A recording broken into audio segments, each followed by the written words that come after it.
In the second session of the Parliament, we have the distinguished dignitaries.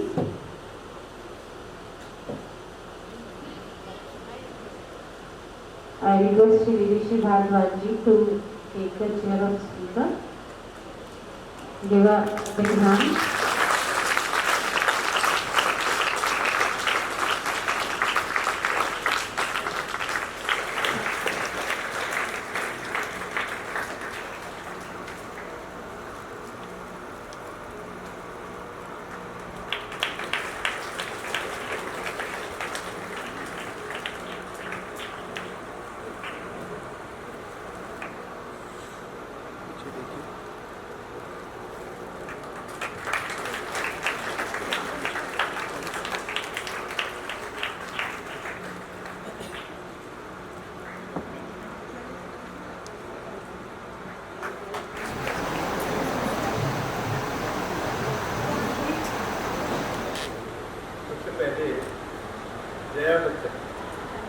Bharat में स्वतंत्र चुनाव के लिए कई चुनौतियां हैं, जैसे बड़ी पार्टियों के कारण छोटी पार्टियों का नुकसान होना, नागरिकों को थोड़ा विकल्प दिया जाना, हावी राजनीतिक दलों का अपने रिश्तेदारों को टिकट देना, आपराधिक पृष्ठभूमि वाले लोगों का भी चुनाव लड़ना।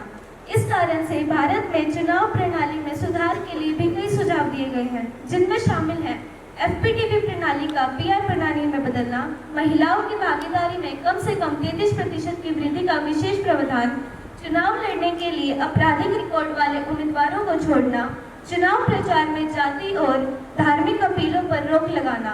There are some constitution articles in the electoral reform like Article 324, 325, 326, 327 and 328. There are also some issues in electoral reform like misuse of government machineries, lack of moral values in politics, criminalization in politics, casteism, communism, etc. अंतर आपसे यही कहना चाहूंगी कि मेरी बात पर विचार करें ताकि चुनाव सुधार को सही किया जा सके। India is linguistically a diverse country. People speak different languages and dialects. Indian Constitution considers 15 languages as national language and Hindi and English as the official language. From the time before independence to present time, there has always been controversy regarding one India, one language and imposing Hindi as the national language. People who support Hindi imposition as the national language believe that Hindi language represents our culture. They also believe that promotion of Hindi must be a matter of respect for all Indians. Also, if it is made the national language, it will gradually spread worldwide and gain recognition. They are unaware of reality.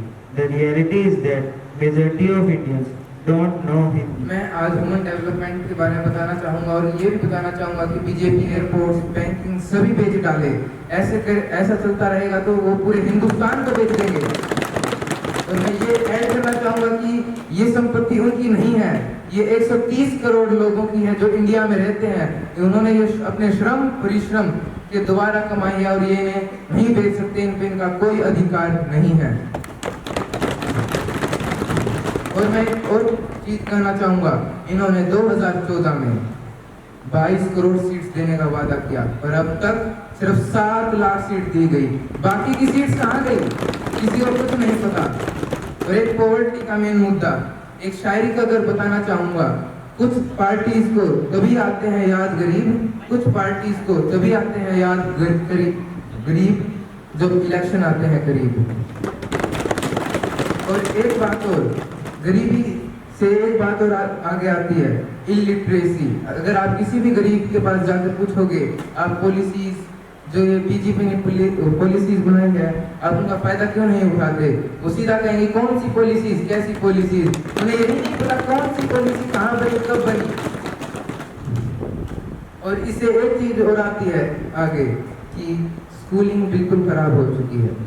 और BJP ने कुछ देर पहले ऐसे कहा था कि वे और अच्छी क्लासेस बनाने वाली हैं, पर मैं उनसे एक ही चीज एक्सपेक्ट करता हूं और चाहूंगा कि करें कि वो अपनी पहले प्रीवियस पॉलिसीज को अच्छा बनाएं, फिर आगे की सोचें। और एक चीज और, आखिरी मुद्दा, ये एक दूसरे को प्रेशराइज करने का काम करते हैं, बच्चे पढ़ते नहीं, जिससे सरकार को दिक्कत आती है। सरकार डीओ पे प्रेशर बनाते हैं, डीओ। माननीय अध्यक्ष महोदय का धन्यवाद करना चाहता हूं जिन्होंने मुझे बोलने का मौका दिया तथा मेरे सदन निवासियों को मेरा प्रणाम। जैसा कि आपको पता ही होगा 19 सितंबर 1960 को एक ट्रीटी साइन हुई भारत और पाकिस्तान के बीच, जो भारत के प्रधानमंत्री जवाहरलाल नेहरू और पाकिस्तान के राष्ट्रपति अयूब खान के बीच में हुई, जो वर्ल्ड बैंक के माध्यम से हुआ था, जिसमें जिसे हम इंडस वाटर ट्रीटी और सिंधु जल समाधि के रूप में जानते हैं। इस समझौते के अनुसार 3 पूर्वी नदियां व्यास, रावी और सतलुज का कंट्रोल भारत के पास तथा 3 पश्चिमी नदियां सिंधु, चेनाब और झेलम का कंट्रोल पाकिस्तान के पास है। ये सारी नदियां भारत से बहकर ही पाकिस्तान में जाती हैं। इस जल समाधि की वजह से भारत और पाकिस्तान में कश्मीरी मुद्दे को लेकर बहुत तनाव हुआ है। सिंधु नदी का केवल 20% पानी हमारे उपयोगी है। 16.8 करोड़ एकड़ फीट वाटर भारत के हिस्से में 3.3 करोड़ वाटर फीट पानी है, बट भारत अपने हिस्से का 8 से 7% पानी भी पाकिस्तान के लिए छोड़ देता है। अब बात यह है कि भारत ने ट्रीटी साइन क्यों की? भारत ने ट्रीटी साइन इसलिए की ताकि उसके पाकिस्तान के साथ अच्छे संबंध हो जाए, पर ऐसा बिल्कुल नहीं हुआ। उसके करीब 5 साल बाद ही भारत और पाकिस्तान में युद्ध हुआ, जिसमें भारत की विजय हुई, और उसके 6 साल बाद 1971 में बांग्लादेश अलग हुआ। क्या ये समझौता फायदे में रहा? बिल्कुल नहीं। इसके बाद कश्मीर में आतंकवादी गतिविधियां बढ़ गई। इस ट्रीटी के बाद कश्मीर को लेकर विवाद होने लगे। विवादों के बावजूद भी भारत ने इस ट्रीटी को खारिज नहीं किया। हरियाणा, पंजाब में पिछले करीब 40 वर्षों से SYL का विवाद है। अगर हम पाकिस्तान के आतंकवादी गतिविधियों को मद्देनजर रखते हुए सतलुज नदी पर बांध या कोई स्टोरेज सिस्टम बनाए, तो पंजाब और हरियाणा का SYL सिस्टम विवाद समाप्त हो जाएगा।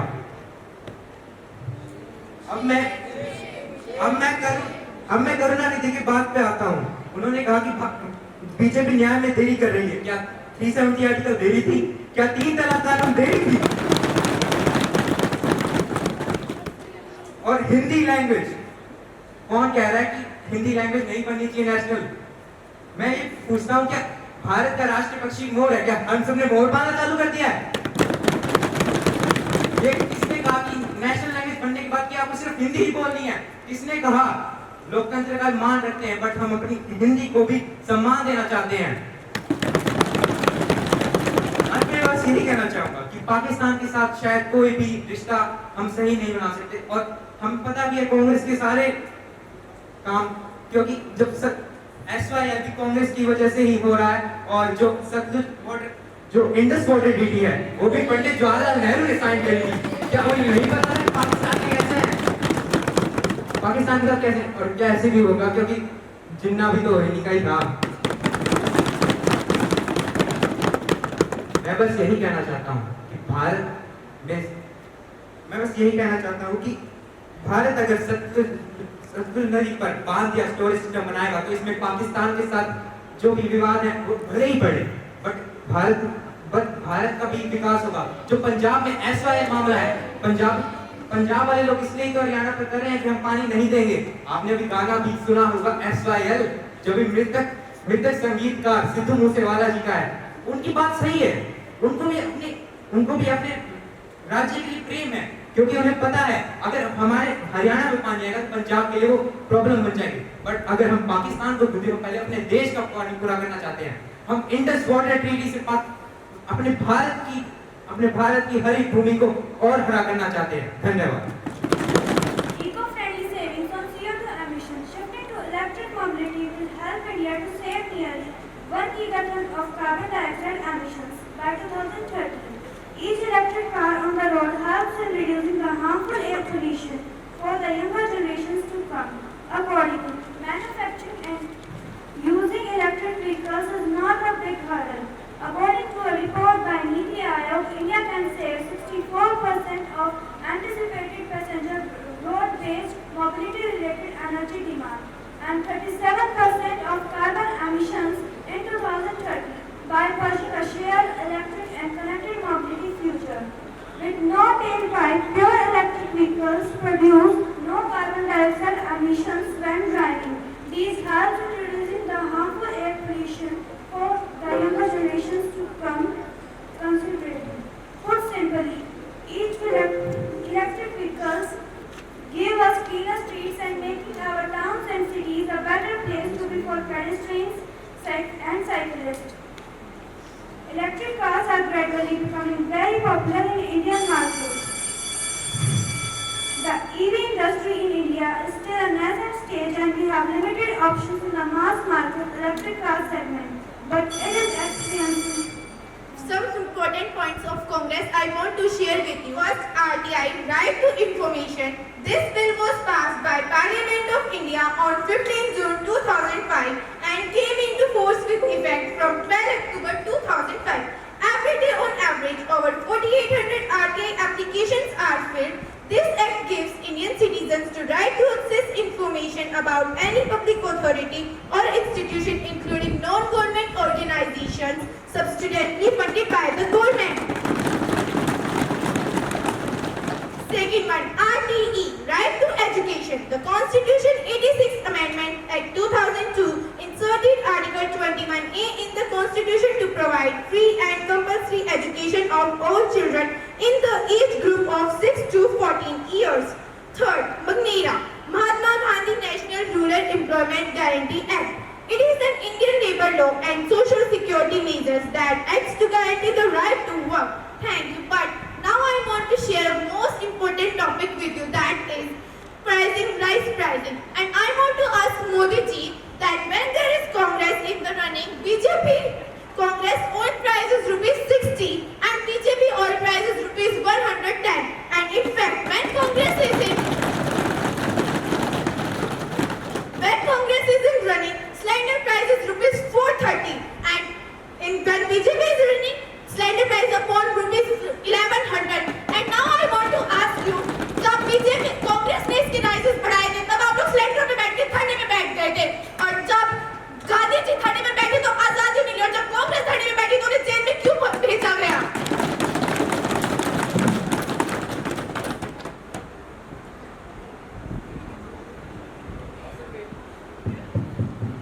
अवसर के लिए माननीय महोदय को धन्यवाद।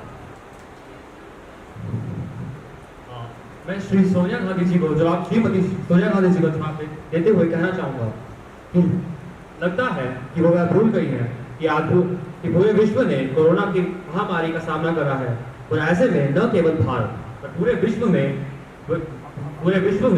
जो प्राइसेस है वो इंक्रीज हो रहे हैं। न केवल इंडिया बल्कि पूरे विश्व में इंक्रीज हो रहे हैं। ये बात ध्यान देने की है। इसका कारण कोरोना है, न केवल कोरोना है, और तो और रशिया और यूक्रेन के बीच वॉर चली है, वो लगता है कांग्रेस पार्टी भूल गई है। पूरे विश्व में जो भी चल रहा है उससे हर देश को प्रभाव पड़ता है, न केवल इंडिया पर अमेरिका या यूरोप के किसी भी देश को पूरा प्रभाव पड़ेगा। चलो, एक बात के लिए मैंने मान लिया आपकी बात सही, लेकिन जब कांग्रेस धरने पर बैठी तो उसे जेल में क्यों भेजा गया?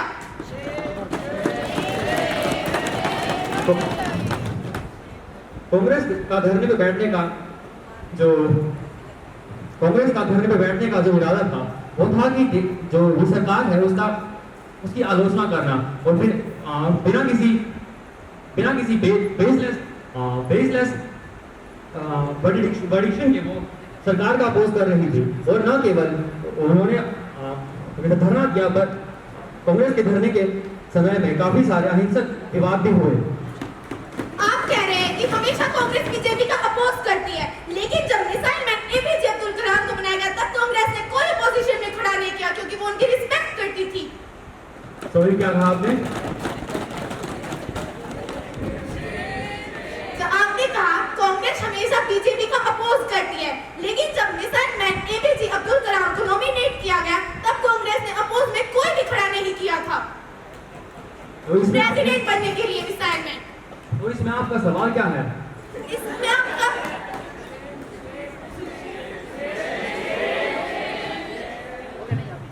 तो देश जैसे 2014 में बीजेपी को दिया है, वैसे ही आगे भी लेता रहेगा। और आपके साथ जो कभी एक बड़ी पार्टी कहलाने वाली, एक बड़ी पॉलिटिकल पार्टी कहलाने वाली पार्टी आज सिर्फ नाम की पार्टी रह गई है, जिसे आप देखिए अभी भी चिल्ला रही है।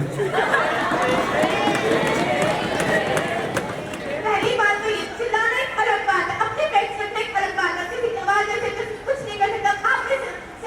ये सही बात है, झूठा नैरेटिव नहीं फैलानी चाहिए। मैं इसको आगे कंटिन्यू करूंगी, अभी हम रखते हैं। सर महोदय का धन्यवाद करता हूँ कि मुझे उन्होंने आप बोलने का मौका दिया। मेरा आज का विषय है इमरजेंसी। कॉन्स्टिट्यूशन के पार्ट 18 में दी गई इमरजेंसी, जिसमें प्रेसिडेंट के पास पावर है इम्पोज करने की किसी एक स्टेट या सारे स्टेट्स पर अगर इंडिया की सिक्योरिटी थ्रेटेंड होती है। इमरजेंसी 3 पार्ट्स की होती है। आर्टिकल 352, आर्टिकल 356, आर्टिकल 360 में दी गई है। आर्टिकल 352 की इमरजेंसी नेशनल इमरजेंसी, जो इंटरनल इंस्टेबिलिटी, एक्सटर्नल एग्रेशन और आर्म्ड रिबेलियन पे लगा जा सकती है। ये सबसे पहली बार इंडो चाइना वॉर जब 1962 में लगाई और इंडो पाकिस्तान वॉर 1971, और इनमें से सबसे इनफेमस इमरजेंसी जो इंदिरा गांधी ने लगाई थी 1975 के अंदर। इमरजेंसी के अंदर फंडामेंटल राइट्स सारे सस्पेंड किए जा सकते हैं एक्सेप्ट आर्टिकल 20 एंड आर्टिकल 21, जिसमें इंदिरा गांधी ने आर्टिकल 21 को भी वॉयलेट करा।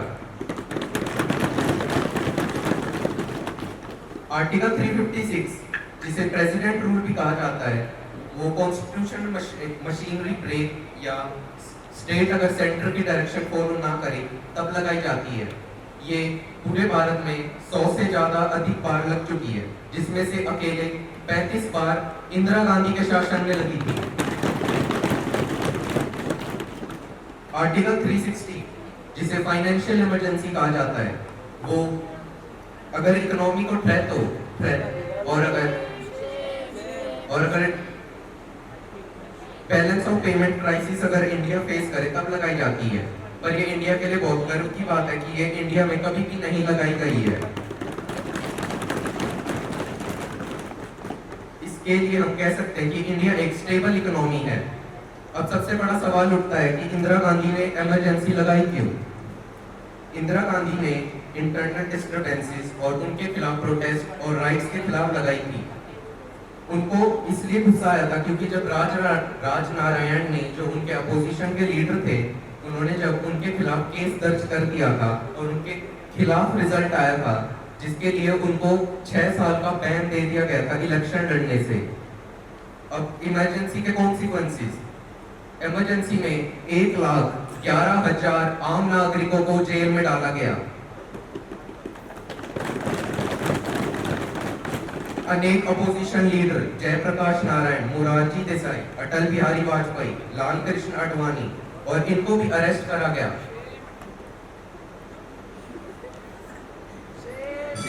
अखबार कंपनियों के बिजली काट दी गई रात को, जिससे वो इंदिरा गांधी का जो सच था वो छाप ना पाए। इंदिरा गांधी का कहना था ना कोई विरोध ना कोई विरोधी। अंत में मैं यही कहना चाहूंगा कि इमरजेंसी एक भारत की हिस्ट्री पे एक ऐसा काला दाग है जो कभी भी नहीं मिट सकता। धन्यवाद। My topic is why independence of judiciary is important.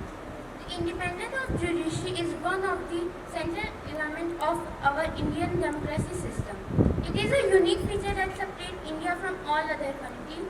However, time changed.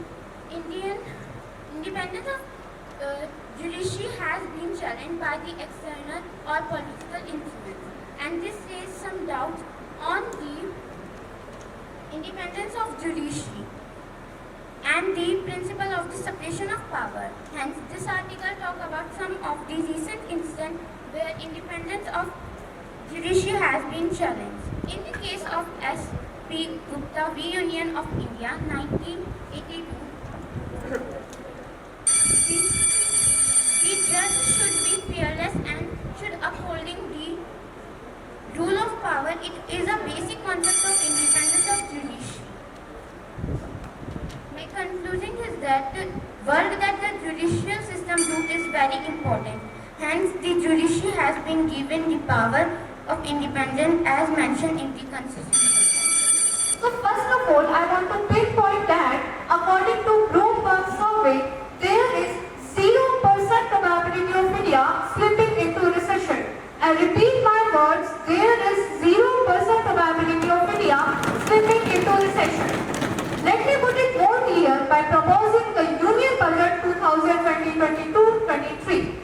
At first, the government has estimated a GDP growth rate of 11.1%. in 2022-23 with an increase of 4.6% over the revised estimate of 2021-22. And the government proposes to spend 39,44,909 crore in 2022-23.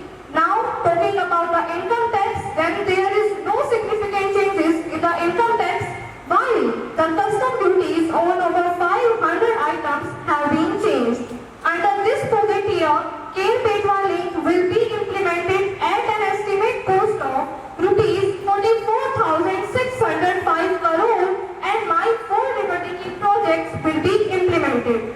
Other various projects such as PM Gati Shakti Master Plan for Expressway will be implemented, and the National Highway Network will be expanded by 25,000 kilometers in 2022-23.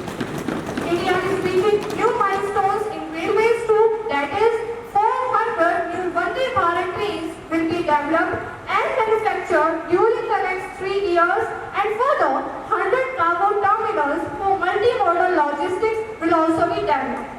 In telecom area, spectrum auctions will be conducted to facilitate the rollout of 5G services in India within 2022-23. Now, talking about the transfer of funds to states, then the central government will transfer 16,11,781 crore to state and UTs in 2022-23, which is a marginal increase of 0.5% over the revised estimate of 2021-22. The collection from income tax are expected to increase by 14% in 2022-23 to 7 lakh crore. Now talking about the expenditures by ministry, then the ministries with 13 highest allocations account for 53% of the total expenditure. Of these, Ministry of Defence has the highest allocations, and other ministries with highest allocations include Consumer Affairs, Food and Public Distribution, Road Transport and Highways, and Home Affairs. Now, talking about the expenditure on subsidies, then in 2020-22-23, total expenditure on subsidies is estimated to be 3,55,639 crore, a decrease of 27.1% from the revised estimate of 2021-22. And the expenditure major schemes, then Mahatma Gandhi National Rural Employment Guarantee Scheme has the highest allocation in 2022-23 at rupees 73,000 crore. This is a decrease of 25.5% over the revised estimate of 2021-22. The PM Kisan scheme has the second highest allocation of rupees 68,000, and other schemes with higher allocations include Pradhan Mantri Gramin Sadak Yojana, Jal Jeevan Mission, and National Education Mission. Programs for the welfare of women and children have been allocated rupees 2,63,743 crore, an increase of 7.1% over the revised estimate of 2021-22. And the allocation towards the SCs and STs is estimated to increase by 1.7% and 2% respectively. The estimated fiscal deficit for 2022-23 is 6.4% of the GDP. So it can be easily concluded that India's economic climate is absolutely on the right track and is ready to represent India as a superpower by 2047 under our government policy Sabka Saath Sabka Vikas. Thank you. I am speaking on topic voting age should be lowered from 18 to 16. Lowering the voting age is a new concept for many people, but there are so many reasons that show doing so is a sound and ethical choice. Young people have adult responsibilities but are denied the same rights. People under 18 are contributing an active member of our society. Millions of us are employed volunteer in our community. Many people under 18 also have adult responsibilities such as being a primary caregiver for an ailing family member, run their own business, and making a substantial financial contribution to our households. We are also capable of incredible intelligence and accomplishment. People under 18 have the ability to win a Nobel Prize, reach the summit of Mount Everest, conduct cancer research, become a published author, teach a graduate level course in nuclear physics, run their own school, work for NASA and risk their lives to save others. If young people are capable of such a variety of amazing feats, certainly we have the capacity to vote for the candidate that best represent our interests. Young people are expected to follow the law but have no say in making it. People under 18 are expected to follow adult laws and experience adult consequences.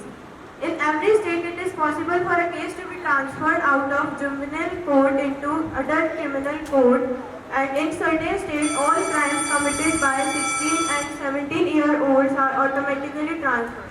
Approximately 250,000 people under age 18 are tried, sentenced or incarcerated as adults every year across the United States. This means that not only does our society expect young people to know right from wrong and consequences for breaking laws, but our society also expects that we are able to navigate the adult legal system and are mature enough to be placed in adult prisons. It is hypocritical to tell us that we are mature and responsible adults when we commit a crime, but ignorant and naive when we want to vote. We are also expected to follow the law regarding taxes. In 2011, people under 18 paid over $730 million alone in income tax and had no representation on how many was spent. This taxation without representation should be no more tolerable to modern Americans as it was during the American Revolution. Thank you. और बादल, आज मैं आपको किसानों के हक में बहुत सी बातें बताना चाहती हूँ। हमारे गुरु ग्रंथों में हमारे गुरु ने लिखा है कि किसानी किसान करे, लोछे जियो भाई। कर्म करे सो किसान अपने बच्चों का पेट भरने के लिए किसानी करता है ताकि उसके बच्चे खा सके। इस कमाई को, इस नेक कमाई को जो वो अपने हाथों से करता है, इस कमाई के बारे में मैं आज आपसे बात करना चाहती हूँ। हमारे गुरु नानक देव जी ने 18 साल तक करतारपुर में किसानी की थी ताकि उन्होंने हम सिखों को ये शिक्षा दी थी कि किसानी करो, और उन्होंने हमें सिर्फ ये सिखाया कि सबसे पवित्र कमाई एक किसान के खून पसीने की कमाई होती है, और इस नेक कमाई को करके आप रब का नाम ले सकते हो।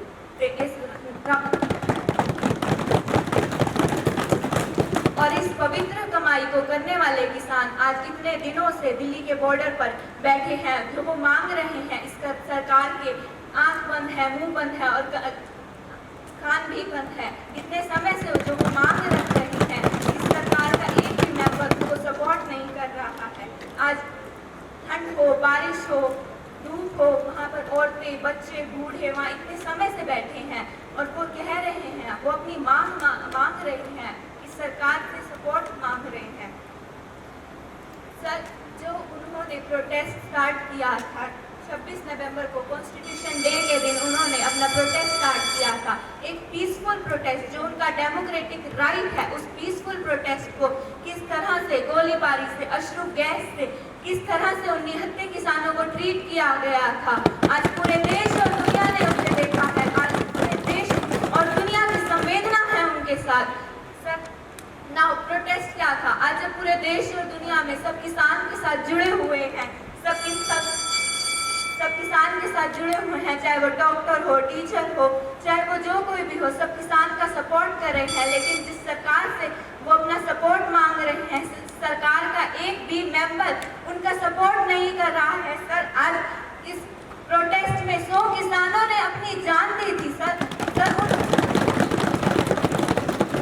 लेकिन राष्ट्रपति अभिभाषण में, मन की बात में, उन 100 किसानों ने जिन्होंने अपनी जान दी थी, उनके लिए संवेदना की एक लाइन भी नहीं बोली गई। 5 जून को कोविड की आड़ में एक लॉ पास कर दिया गया था। तो आप सर्दी होंगे उसमें ही जब आपने हाँ भरी होगी मेरे पास और मैं ये और पूछना चाहता हूँ कि वो क्या बिल्कुल शांत था?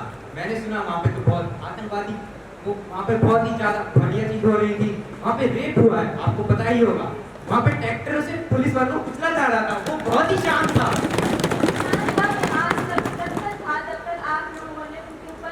गोलीबारी से, गोलीबारी? जी हाँ, गोलीबारी की बारी अशोक जैसे से जब तक आगे बढ़ने आगे बढ़ने की यात्रा करता वो शांत था।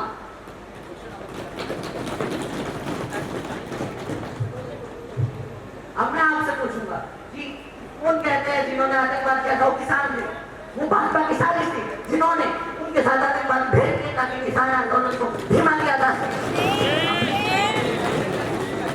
और आप तो चोर और मोर की बात करते हैं, तो मैं बताता हूँ, अगर आप चाहते हैं ना कि हम सतलुज का पानी रोक दें, कि आप चाहते हैं भारत चोर बन जाए, तो अपने छोटे भाई का हिस्सा छीन लें।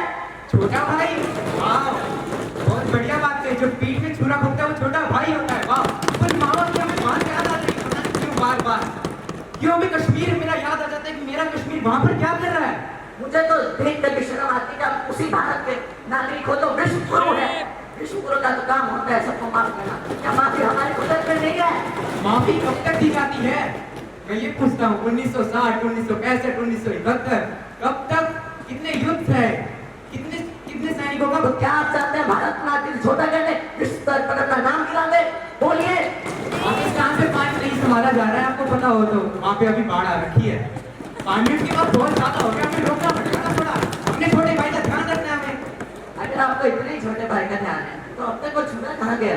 जो भी आप छुरा घूम रहे हैं वो छुरा कहाँ है? बड़प्पन तो दिखाना पड़ता है भैया। हाँ, तो जैसे सेना जी को दिखाया है सबको दिखाना पड़ता है। बांग्लादेश दे दिया और क्या दे दे, अब थोड़े दिन बाद खालिस्तान छुरा भी देंगे, तो छुरा भी देंगे। छुरा कहाँ गया आपका? आप ही दे रहे हो, तो मैंने वर्ड यूज नहीं किया, आपकी वर्ड है वो तो। और मैं पूछता हूँ मोदी जी से, ये अडानी का 72,000 करोड़ का लोन क्यों माफ किया था? जो अग्निपथ योजना, अग्निपथ किए जा रहे हैं, तो मैं उनसे पूछूंगा कि इसी 72,000 करोड़ के द्वारा 50 साल तक उन हर एक सैनिक का खर्चा निकाला जा सकता था, और आपने अडानी का 72,000 करोड़ का लोन माफ किया। बोलिए क्यों? क्या है हमारे देश की खून पसीने की कमाई नहीं थी? बोलिए। थैंक यू स्पीकर सर, आपने मुझे बोलने का मौका दिया। I am Masuddin Owaisi and I want to discuss a Muslim problem in our country.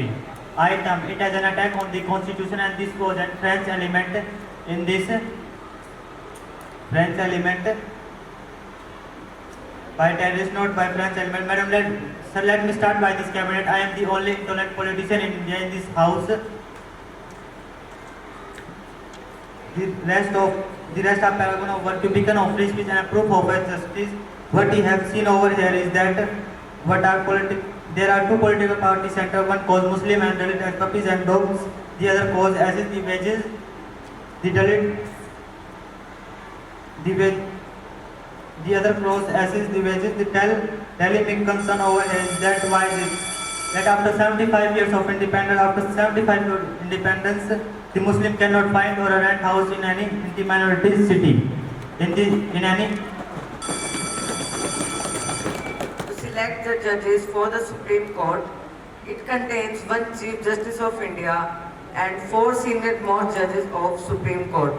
Now the demerits of collegium are this system does not provide any guidelines in selecting the candidates for judges position of the Supreme Court, because of which it leads to wide scope for the nepotism and favoritism, because of which the deserving candidates are unable to be appointed as the judges. This system does not have any criteria for testing the candidate, as well as they don't investigate the background of the candidate. And due to lack of judges, the burden of work is increasing day by day, because of which people of India does not get justice at time, and justice delay is justice denied. Now, NJC, National Judicial Appointment Commission. Thank you. Thank you.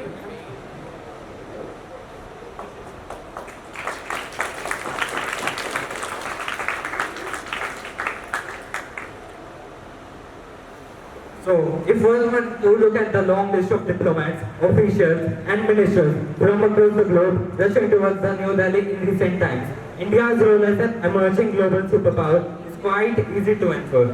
In the context of the US, India is the centerpiece of Joe Biden's Indo-Pacific strategy. Good and services tax. GST is a one country, one tax system. It requires business that have exceeded the prescribed value to register and keep records of all inputs and outputs. There are 5 tax slabs under GST. There is 0%, 5%, 12%, 18% and 28%. Most goods fall under the 5%, 12% and 18% tax slab, while certain services are subject to 18%. Cement, tobacco lies under the highest tax slab of 28%. GST is governed by 3 different taxes: the Central Goods and Services Tax Act 2017, Integrated Goods and Services Tax, and Union Territory Goods and Services Tax Act 2017. It includes central excise duty that falls under 100 and the First Amendment of the Constitution of India. Thank you, Speaker sir. Have a nice day. Indirect tax. An indirect tax by definition is a regressive tax, and any indirect tax falls equally on both poor and the rich. Therefore, indirect taxes being regressive in nature, the trend is to keep them as low as possible. Now, how do we go about it? We can improve it by discovering what is called an RNR, or the revenue neutral rate. It is used to decide the slab rates, and it can be explained in fairly simple terms. Suppose you derive an RNR as X. So the X will have 3 slab rates. The first slab rate will be X minus, which is the goods of waste consumption or the goods that are consumed by the poor people. The second slab rate will be X, which is the standard rate or nodal rate. So the third slab rate will be skin goods such as alcohol and tobacco. The standard rate must not exceed 18% because the standard rate of 18 issue that results in a tremendous impact on everything but is often overlooked. A stronger system of assessing unemployment should be put in place in order to determine its causes and how to address this. India's job creation problem is morphing into a greater threat.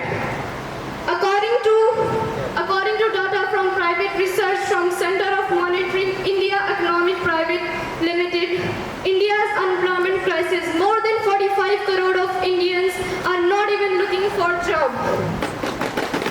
and actively seeking for a job. This is roughly the population combined of US and Russia. Unemployment, a large share of discouraged workers suggests that India is unlikely to reap the dividend that its young population has to offer. Bharat में आज भी 50% से ज़्यादा workforce agriculture sector में ही है और आज भी ज़्यादातर किसान मॉनसून रेन पर ही डिपेंड करते हैं। ऐसे में जब उनके क्षेत्र में वर्षा नहीं हो पाती तो वह बेबस रह जाते हैं और उनकी फसलें नष्ट हो जाती हैं। यदि उन्हें पर्याप्त मात्रा में पानी मिल भी जाता है तो उन्हें स्टोरेज फैसिलिटीज उपलब्ध नहीं होती, जिस कारण उन्हें मजबूरन अपनी फसल जल्द से जल्द बेचनी पड़ती है ताकि वह खराब ना हो। यदि उन्हें स्टोरेज फैसिलिटीज उपलब्ध होती तो वे भविष्य में भी अपनी फसल बेच सकते थे जब उन्हें और अच्छा दाम मिलता, परंतु यह संभव नहीं हो सकता।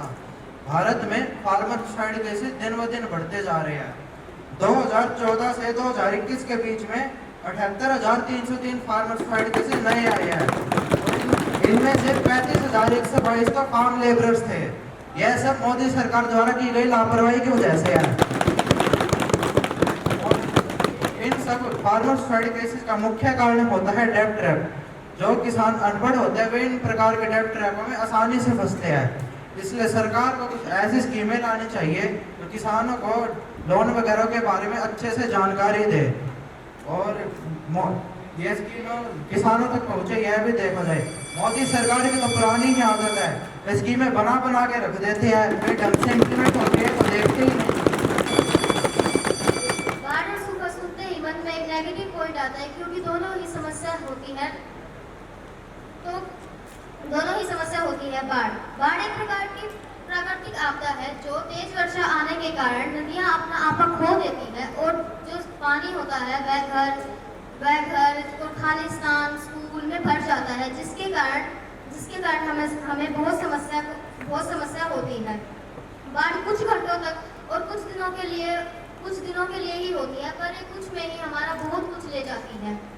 सूखा जब किसी भी क्षेत्र में कई महीने तक बारिश नहीं होती तब सूखा पड़ जाता है। सूखा 3 तरह का होता है: मौसम विज्ञान संबंधी सूखा, जलीय सूखा एवं कृषि सूखा।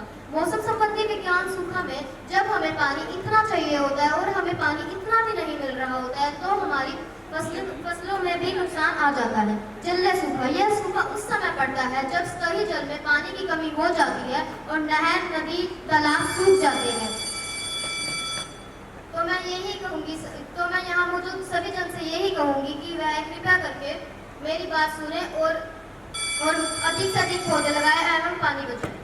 Population Control Bill. This bill is introducing a two-child policy that aims to decrease population growth and achieve a goal of development. There are limited resources in Uttar Pradesh, both ecologically and economically at hand.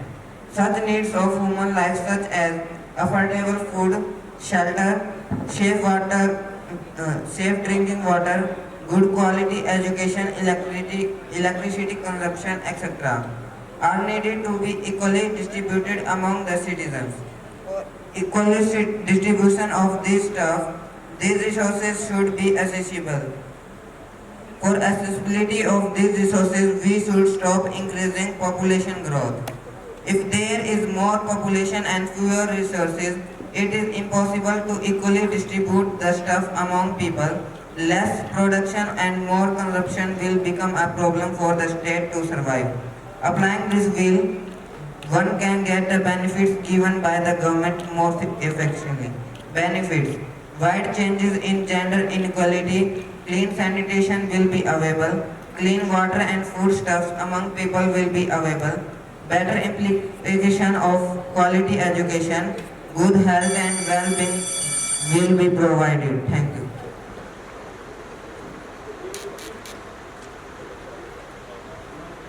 I request Principal Sir to do the begging ceremony. I request the House to take your seats and I request Malika Arvind Khandeji to contribute to this felicitation of our respectable guests.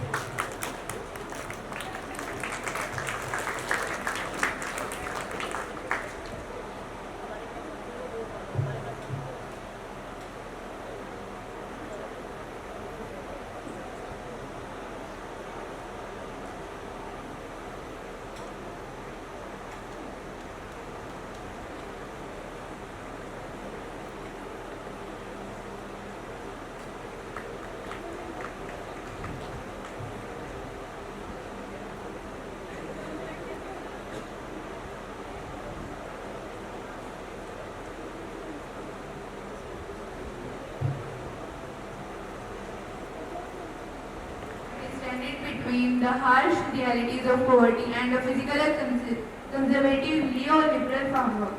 The debate on the extent of poverty in India has been a matter of global interest in the recent years.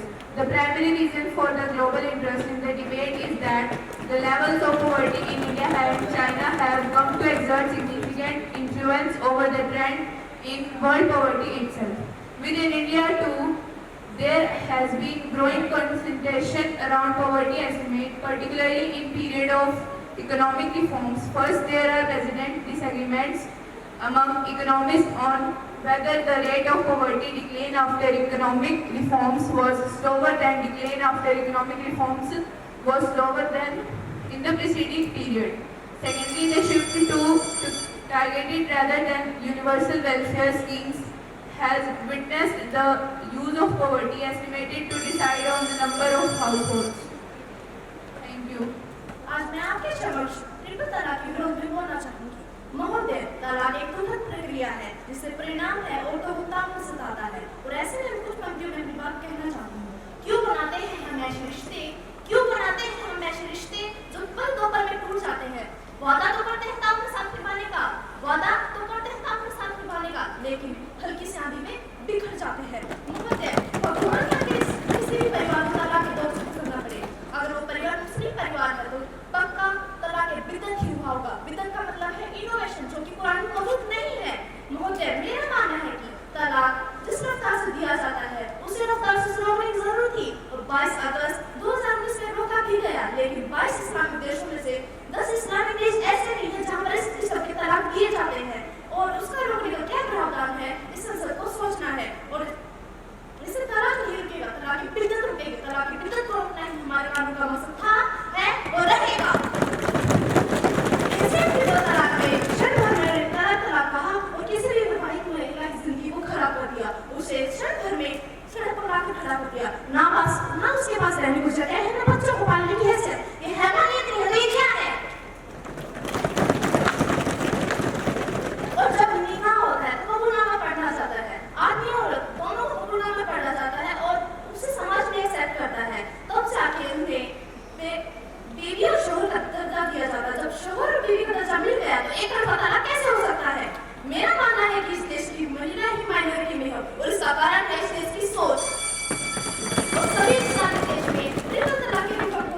प्रस्तुत कर सकूं। मेरे विचारों का विषय है राजनेताओं के लिए शैक्षिक योग्यता। किसी भी बढ़ते राष्ट्र के लिए शिक्षा सभी दृष्टि से सबसे महत्वपूर्ण पहलू है। हालांकि शिक्षा भूख के बाद आती है, परंतु आजादी के 75 साल बाद भूख हमारी बड़ी समस्या नहीं है, बल्कि शिक्षा है। शिक्षा केवल देश के नागरिकों नेताओं के लिए भी आवश्यक है। इस प्रकार अब हमारे राजनेताओं को भी योग्य और शिक्षित होने की आवश्यकता है। तो यह विषय हमें एक आम चर्चा की ओर ले जाता है कि राजनेताओं के लिए शैक्षिक योग्यता आवश्यक है या नहीं। राजनेताओं को भी उच्च शिक्षा प्राप्त करनी चाहिए, क्योंकि शिक्षा के माध्यम से कई नेतृत्व गुण प्राप्त होते हैं। बिना शिक्षा के कोई भी नेता परिवर्तन का सामना नहीं कर सकता, इसलिए यह देश के विकास में बाधा डालता है। शिक्षा देश के उज्जवल भविष्य और समृद्धि के लिए एक नेता को परिपक्व, अनुभवी, दयालु, शिक्षित होना चाहिए एवं लोगों की भावनाओं, सोच, दृष्टि आदि को समझना चाहिए, और यह सब शिक्षा से आता है। धन्यवाद। Nature of threat from Chinese mobile apps like TikTok, ShareIt, UC Browser, CamScanner, among others.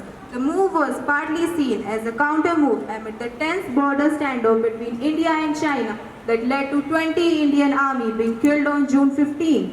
The Ministry of Information Technology has received many complaints from various sources, including several reports about misuse of some mobile apps available on Android and iOS platforms, stealing and transmitting users' data in an unauthorized manner to servers which have locations outside India.